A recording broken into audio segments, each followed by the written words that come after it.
Hello there again, it's Benjamin back, and as you can see I have a motorbike review today, and I must admit this is a very, I suppose what you could call, unique motorcycle.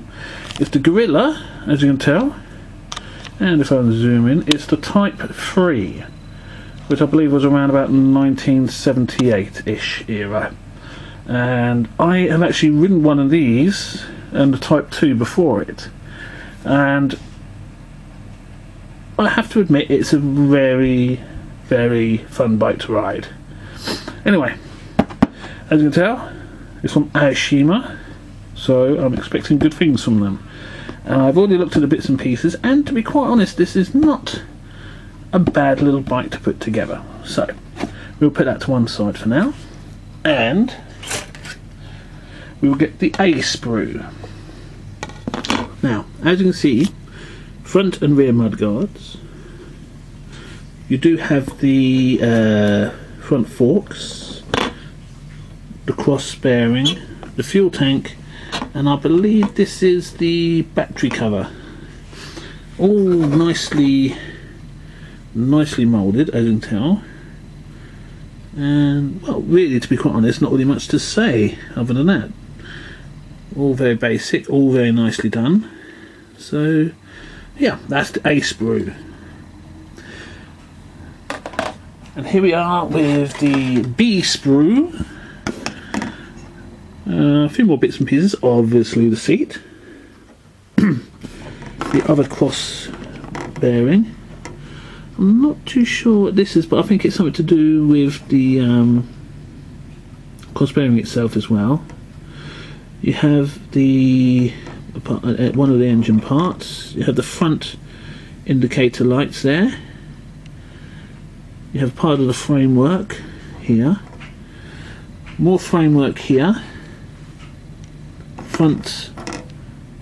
Well, obviously not front. You have the. Well, excuse me, I have got a terrible throat this morning. Well, you have the steering and the exhaust here, and you have the, again, rear indicators, and I think this is possibly the stand or the kickstart. No, it's the stand, I believe. So yeah, that's the B sprue. So yeah, you got all the nice bits and pieces, again, all nicely done. I mean, the exhaust pipe is nicely done, although I do think you're a bit cheated that you don't have a back to it, but hey. And here we have the B1, I suppose you could say, sprue of all the chrome work. Now there's the main part of the engine,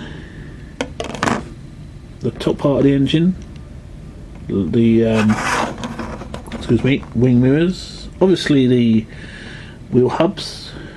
These parts you won't be using, but obviously that's the oil filter there, and a few bits and pieces there.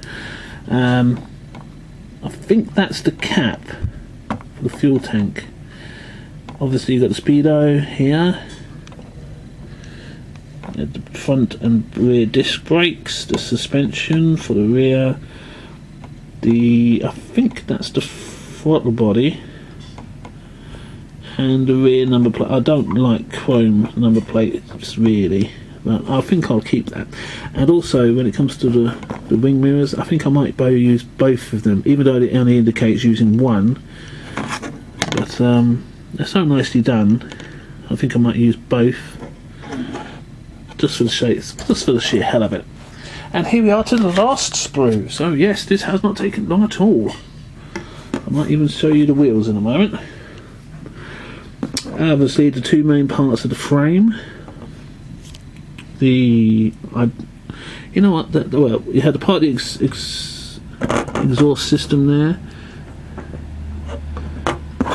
Some more parts for the rear of the engine.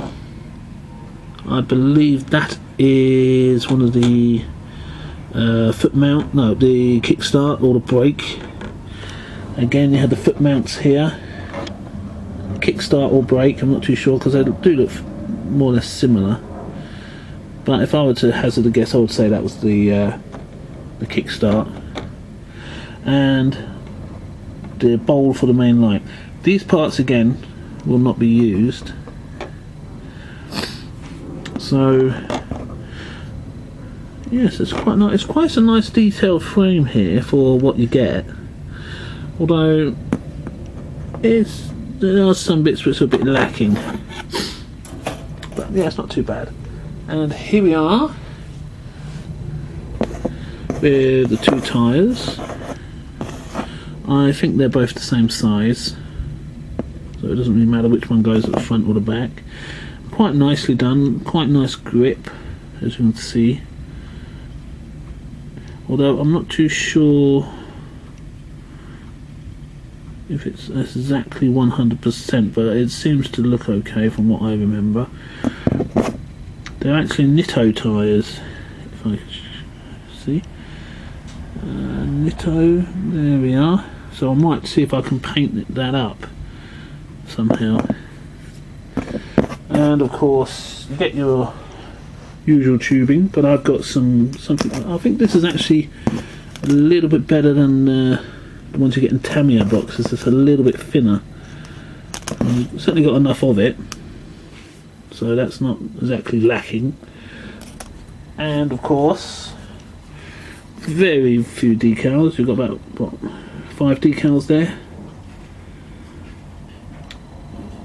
Pretty nice. Well, I would say they're very nicely done. Yeah, very nicely done, those. And of course, very small booklet. 10 stages, I believe. Yes, 10 stages. And 2 of them are just to show you how to fit the tubing alone. But yeah, I think the trickiest bit is going to be trying to do this bit, because I've had a read. Not 100% clear. Not 100% clear, but I wouldn't say it's tricky. Yeah, most of the instruction here is very nice and clear. Obviously, it's given out Aoshima's, I think it was Krios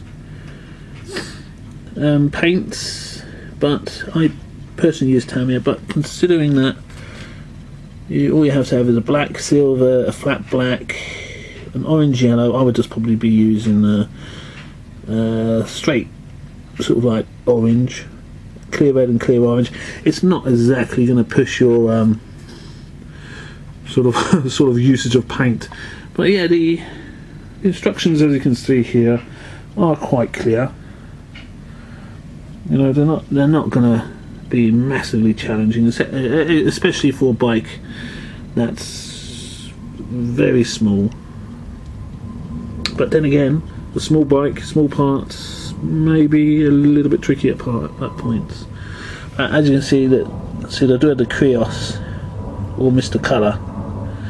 They don't mention any Tamiya colours, for obvious reasons. But I suppose it wouldn't be out of sorts just to use them anyway. But yeah, I'm immensely looking forward to this build. Can't see it taking more than I don't know, 20 hours maybe to build, maybe 24 hours to build it. So I might actually start this one quite soon, maybe even tomorrow. So yeah, looking forward to this. So hope you enjoyed this little insight into the Gorilla Honda Z50J Type 3. So there we are for now. Cheerio.